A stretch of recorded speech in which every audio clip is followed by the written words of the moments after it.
വേറൊരു മൗലവി പറയുന്നത് ഞാൻ കേൾവിച്ച മൂപ്പര് പറഞ്ഞ ഇസ്ലാം ഒന്ന് പുറത്തു പോകും. അതിനെന്താ പരിപാടി അറിയോ? ഇതൊന്നുമല്ല. പിന്നെ ആള് മൊട്ടയടിച്ചാൽ ആള് കാഫിറാകുന്ന മൂപ്പര് പറഞ്ഞു. മൊട്ടയടിച്ചാൽ ആള് കാഫിറാണ്, ഇസ്ലാം ഒന്ന് പുറത്തു പോകും. എങ്ങനെയുണ്ട്? നിങ്ങൾ ചിന്തിക്കണം സഹോദരന്മാരെ. ഇസ്ലാം പറയുന്നത് എന്താ? നമുക്കറിയാലോ, നമുക്കൊരു കുഞ്ഞു ജനിച്ച് 7 ദിവസം പിന്നിട്ട് കഴിഞ്ഞാൽ എന്താ ചെയ്യേണ്ടത്? തല മൊട്ടയടിക്കണം.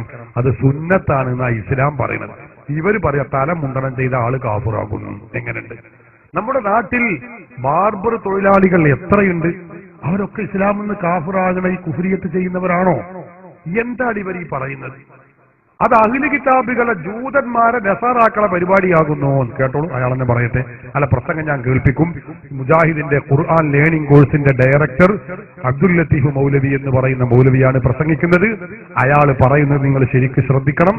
അയാൾ പറയുന്നത് മൊട്ടയടിച്ചാൽ ആള് കാഫിറാകുന്ന. അപ്പൊ ഞാൻ സ്ക്രീനിൽ ശരിക്കും ശ്രദ്ധിക്കണം. ചില മൗലവിമാരെ ഞാൻ കാണിക്കും. ഈ പറഞ്ഞ മൗലവിമാർ തെളിഞ്ഞ അവിടെ വരുന്നുണ്ടാവും. അതും നിങ്ങൾ കണ്ടോളി, വെച്ചു കൊടുക്കുക. തല മൊട്ടടിക്കൽ കുഫ്രിയത്താ. അത് അഹ്ലു കിതാബിന്റെ സ്വഭാവമാണ് നബി പറഞ്ഞത്.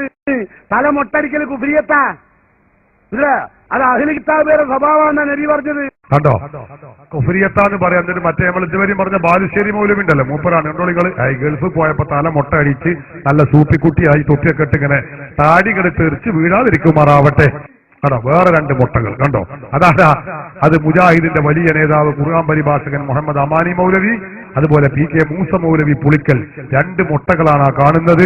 സയാമീസ് ഇരട്ടകളെ പോലെ 2 മുട്ടകൾ തമ്മിൽ കൂട്ടിമുട്ടിയ രംഗമാണ് നമ്മൾ കാണുന്നത്. സംഗതി എന്താ?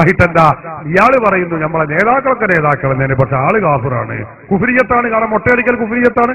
ഞാൻ പറയണ്ട, മൂപ്പര് പറയട്ടെ. തല മൊട്ടടിക്കൽ കുഫ്രിയത്താ. കണ്ടോ?